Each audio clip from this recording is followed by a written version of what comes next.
La France qui s'impose donc face à la Norvège 4-1 avec un triplé magnifique de Ousmane Dembélé. Ousmane Dembélé ballon d'or, Ousmane Dembélé version PSG est officiellement entré dans cette Coupe du Monde. Ousmane Dembélé qui amène donc les Bleus aujourd'hui face à une équipe de Norvège où l'entraîneur a décidé de faire reposer toutes ses stars. Il n'y avait pas de Haaland, il n'y avait pas de Sorloth, il n'y avait pas d'Odegaard, il n'y avait pas de Nusa. Bref, il a fait reposer toutes ces grosses têtes. Tandis que de l'autre côté, tu as une équipe de France qui vient quasiment avec ses titulaires, à l'exception de peut-être 2 ou 3 joueurs, mais c'était quasiment l'équipe type. De l'autre côté, tu as le Sénégal, un Sénégal qui était éliminé à 90%, ou du moins est toujours éliminé à 90%, il faut le dire. Mais il jouait aujourd'hui face à l'Irak. Il devait au moins réussir à prendre ces 3 points et essayer d'envisager une possibilité. On ne sait jamais, il ne faut pas abandonner. Et les Sénégalais, c'est ce qu'ils ont fait. Ils ont battu cette équipe d'Irak 5-0. De ce fait, au moins comment dire, ils arrangent on appelle ça comment, leur différence de but, exactement. Ce 5-0 là les fait passer à +3 si je ne me trompe pas. Et du coup, parmi les équipes à 3 points, le Sénégal sera peut-être la meilleure équipe à 3 points avec la différence de but. Donc les Sénégalais, s'il y a un infime espoir de se qualifier, ce qu'ils n'ont qu'à faire maintenant, c'est attendre les prochains matchs et ils ne seront, s'ils sont qualifiés, qu'à la fin de cette phase de groupe officiellement. Mais bon, revenons sur le match de la France d'une part. Le match de la France, comme je l'ai dit, une France qui venait donc jouer face à une Norvège, en sachant que la France avait 6 points avant le début de ce match et la Norvège avait 6 points également. Donc les deux équipes se battaient pour savoir qui va finir en tête de cette poule, en sachant que le vainqueur allait être définitivement premier et il allait affronter la Suède, si je ne me trompe pas. Et le perdant allait quand même être officiellement deuxième, vu que de toutes les façons, le Sénégal, même s'ils gagnent, ils sont à 3 points, ils sont toujours loin derrière. Le vainqueur allait être deuxième et allait affronter la Côte d'Ivoire, si je ne me trompe pas, une fois de plus. De ce fait, les Français ils sont venus. Ce match, ils ont fait le taf. Ousmane Dembélé n'a pas perdu le temps. Triplé en 32 minutes. Ousmane Dembélé, voilà le Ousmane Dembélé qu'on veut voir. Oui, c'est un grand joueur. Il s'adapte. On a tous compris qu'il va seulement jouer à droite. On voit déjà le système de l'équipe de France, c'est Mbappé à l'axe, Dembélé à droite, Olise Angis. Et maintenant, du côté gauche, ça reste à pouvoir. On hésite, ou du moins, ils hésitent entre Barcola et Doué. Donc, Dembélé qui a commencé ce match, donc, tout feu, tout flamme.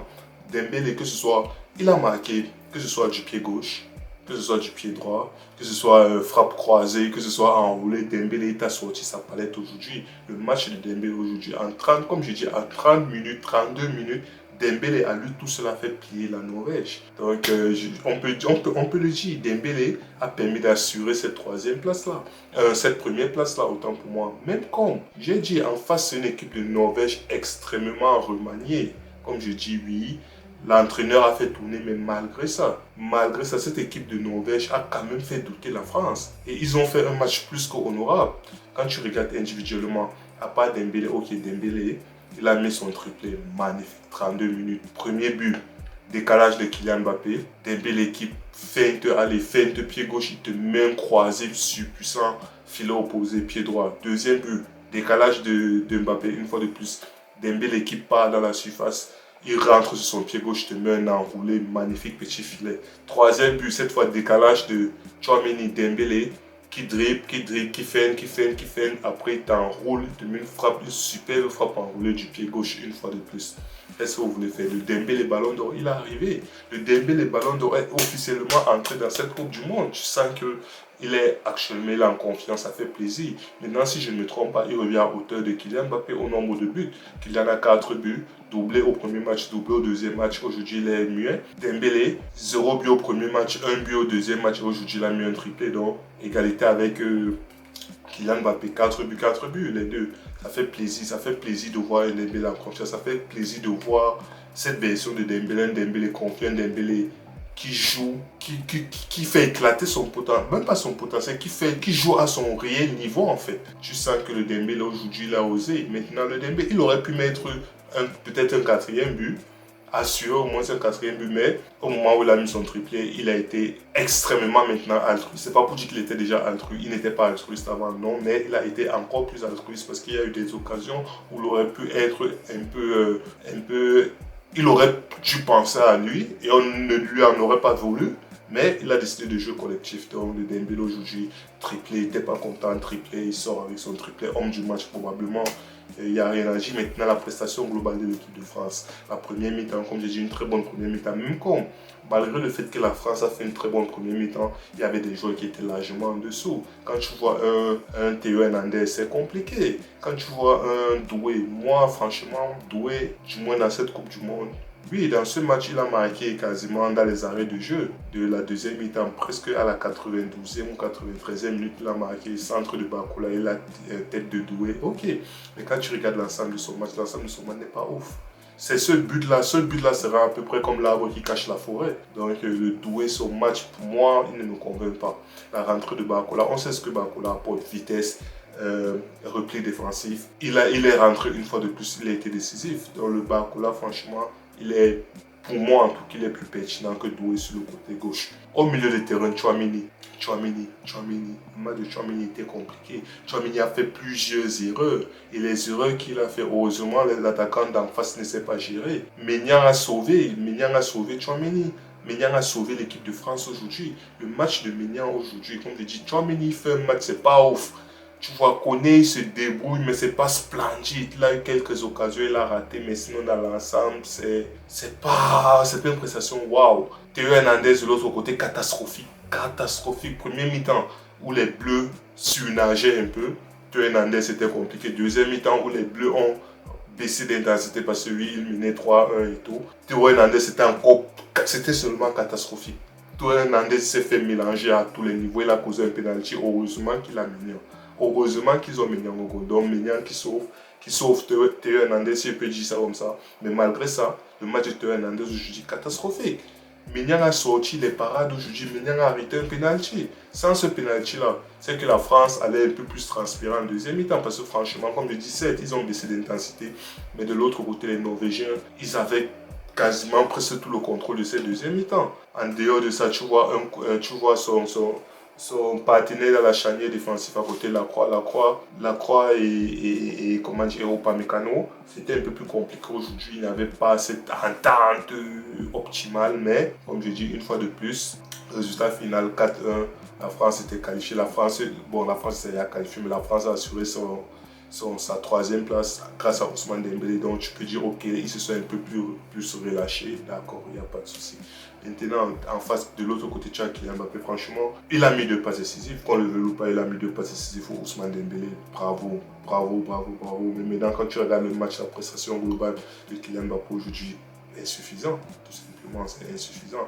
Et en plus de ça, quand tu regardes Olysée, pareil, Olysée, c'est pas un. Tu vois, il sort.